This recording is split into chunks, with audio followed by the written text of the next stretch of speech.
பொருள் பார்த்துடலாம். இப்போ வந்து 3 வெங்காயம், 1 தக்காளி, அரைக்கிறது வந்து பார்த்திங்கன்னா 3 துண்டு தேங்காய், அதுக்கப்புறமா கிராம்பு 5, 1 ஏலக்காய், 1 பட்டை. இப்போ இதை எப்படி பார்க்கலாமா? வாங்க எப்படி செய்யலான்னு பார்க்கலாம். 2 ஸ்பூன் வந்து எண்ணெய் சேர்த்துங்க.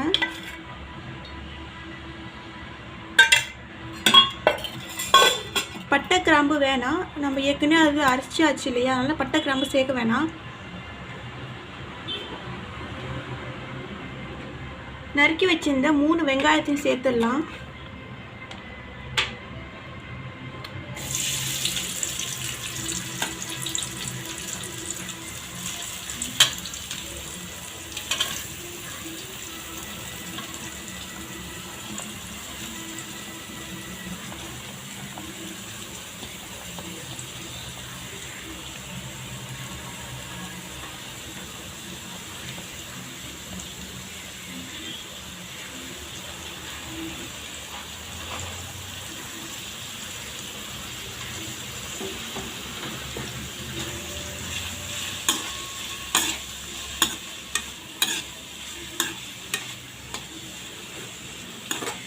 இப்போ வந்து வெங்காயம் வந்து வதங்கிறதுக்கு நான் தேவையான உப்பு சேர்த்துக்கிறேன்.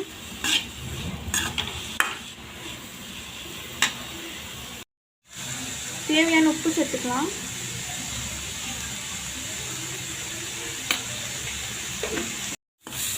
சூப்பராக வந்து வதங்கிடுச்சு. இப்போ வந்து நம்ம என்ன பண்ணோம் அப்படின்னா, 1/2 ஸ்பூன் இஞ்சி பூண்டு விழுது,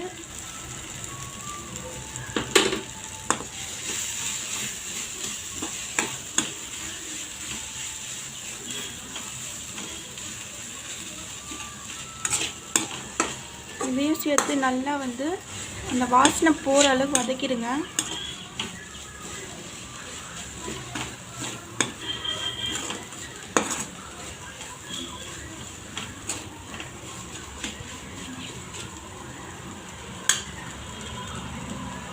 இப்போ 1 தக்காளி அதையும் சேர்த்துடலாம்.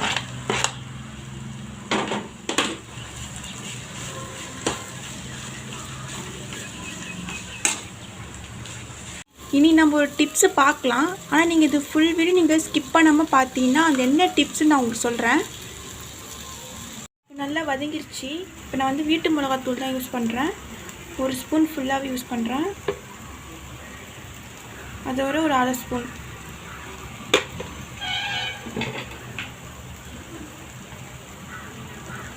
ஒரு 1/4 ஸ்பூன் மஞ்சத்தூள்,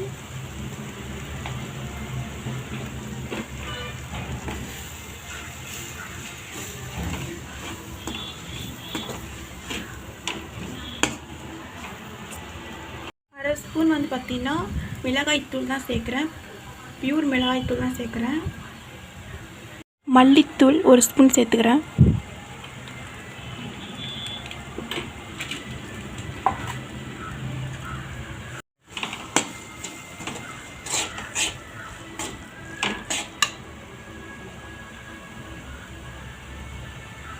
இப்போ 1 டம்ளர் தண்ணி சேர்த்துக்கிறேன்.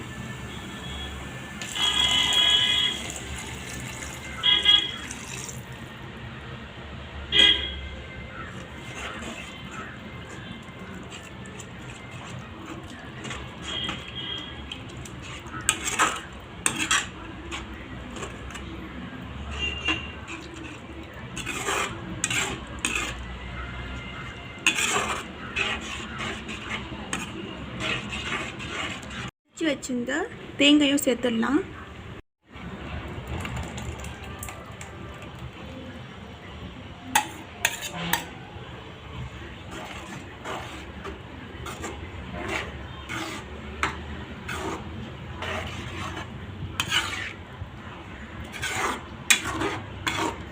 தேங்காய் சேர்த்துட்டு நல்லா கொதி வந்ததுக்கு அப்புறம் தான் முட்டை சேர்க்கணும்.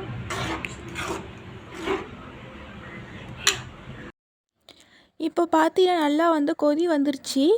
நான் வந்து இப்போ முட்டை ஊற்றிக்கிறேன்.